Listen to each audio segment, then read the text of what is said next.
প্রিয় দর্শক, আসসালামু আলাইকুম। নিশ্চয়ই আপনারা সবাই ভালো আছেন। দীর্ঘদিন পরে আপনাদের জন্য আবারও আমি একটি ভিডিও নিয়ে হাজির হয়েছি। আশা করি আপনারা মনোযোগ সহকারে দেখবেন। এই যাত্রা আমার কাছে যে একটি মোবাইল ফোন দেখছেন, এই ফোনটি কিন্তু ট্রাকের নিচে গিয়েছিল। ট্রাকের চাকাতে পিষ্ট হয়ে বেঁকা চেকা কুজা এবং ভেঙে চুরমার হয়ে গিয়েছে, যার দরুন এই ফোনটি আমার কাছে নিয়ে এসেছে। কিভাবে এই ধরনের ফোন আপনারা ঠিক করবেন সে বিষয়টি আমি এখন আপনাদের মাঝে তুলে ধরার চেষ্টা করছি। আপনারা দেখছেন ব্যাকশেলটা, যেহেতু এটি একটি স্যামসাং মোবাইল ফোন, এর কিন্তু ডিমেনশন এবং বডি এবং কেচিং কভার এগুলি সব সময় খুবই মজবুত হয়ে থাকে। এবং এই মজবুতের বিষয়ে বলতে হয় যে স্যামসাং এর বেশিরভাগ সময় আমি কিন্তু এই ধরনের ফোনগুলি কিছুতেই এর কেচিং কভারগুলি পুরনো হলেও নষ্ট করে ফেলি না, তাই এটাকে রিপেয়ার করছি।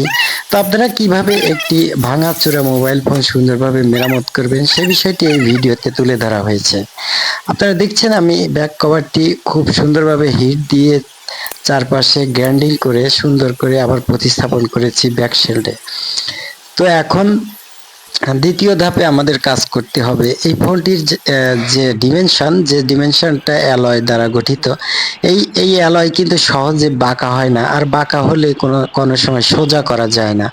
সেক্ষেত্রে আমি ব্যাকশেলটা আবারও লাগিয়ে সুন্দরভাবে হিট দিয়ে এখানে সুন্দরভাবে বসানোর চেষ্টা করছি, যাতে করে ওর আগের শেপে ফিরে যায়।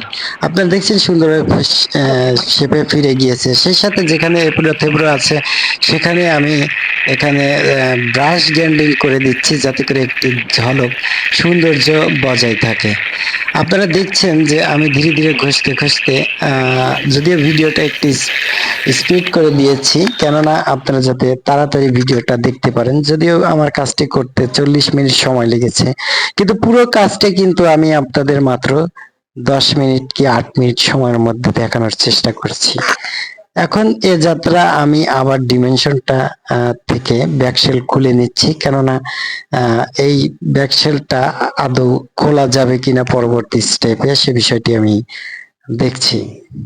দেখলেন আমি ব্যাটারি লাগাচ্ছি, এবার মেশিনটা বসালাম, তারপরে ডিসপ্লে লাগাবো, দেখবো এখন সবকিছু আগের মতো স্বাভাবিক হয়েছে কিনা।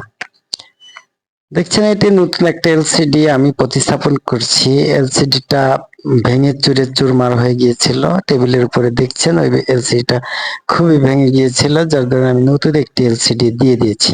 এরকম বাদ একেবারে নষ্ট কোনো ক্রমেই ঠিক করা সম্ভব না। এই ধরনের মোবাইল ফোনগুলি আমাদের এখানে কিন্তু মেরামত করা হয়।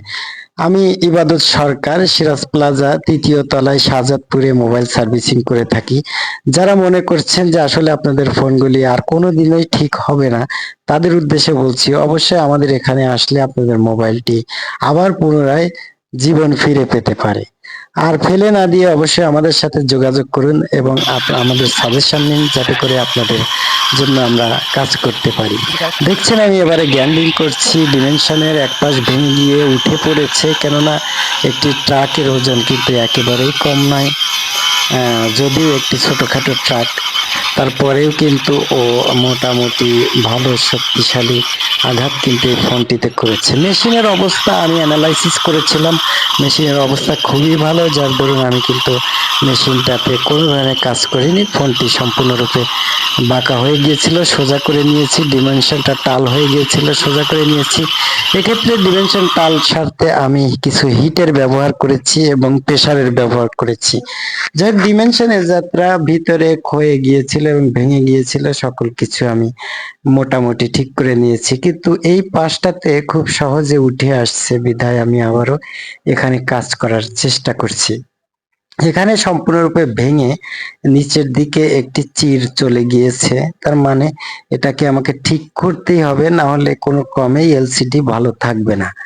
যেহেতু আমি এই ফোনটি ঠিক করে দেবো এবং গ্যারান্টিও কিছুটা দিয়েছি যে আশা করি আগামীতে ভালো চলবে, তো যেখানে ফিকশন হচ্ছে, যে ফেটে গিয়েছে এবং ফিকশন হচ্ছে, সেই ফিকশনের জায়গাটি আমি আবার সুন্দর করে আলাদা করে দিচ্ছি, কেটে আলাদা করে দিচ্ছি। তারপরে আমি সুপার গ্লু দিয়ে এখানে একটা সামঞ্জস্যতার সৃষ্টি করব, যাতে করে টাল ভাব এবং অসমতল কোনো অঞ্চল না থাকে। তো তো দর্শক, দেখতে দেখতে ভিডিওর প্রায় শেষ প্রান্তে চলে এসেছি। দেখছেন যে আমি গ্রাইন্ডিং করে সম্পূর্ণ জায়গাটি অসমতলকে সমতল করে নিয়েছি। ঠিক এভাবে আপনারা সমতল করে নিলেই কিন্তু হয়ে যাবে। তারপরে আমি চারপাশে ভালো করে দেখে নিচ্ছি যে কোথাও টাল আছে কিনা, কেননা একটি ডিমেনশন যদি কিছুটা টাল থাকে সেক্ষেত্রে সে এলসিডিটা টেকার সম্ভাবনা খুবই কম। কারণ দীর্ঘ সময় ফোনটি ব্যবহার হবে, অবশ্যই কোনো ক্রমে ডিমেনশন টাল থাকা যাবে না। দেখেন দেখতে দেখতে আমি ভিডিও স্প্লিট করে দিয়েছি, যার দরুন আমি কিন্তু সর্বশেষ প্রান্তে চলে এসেছি এবং সেটটি কিন্তু রান হয়ে গিয়েছে, সেটিং কমপ্লিট।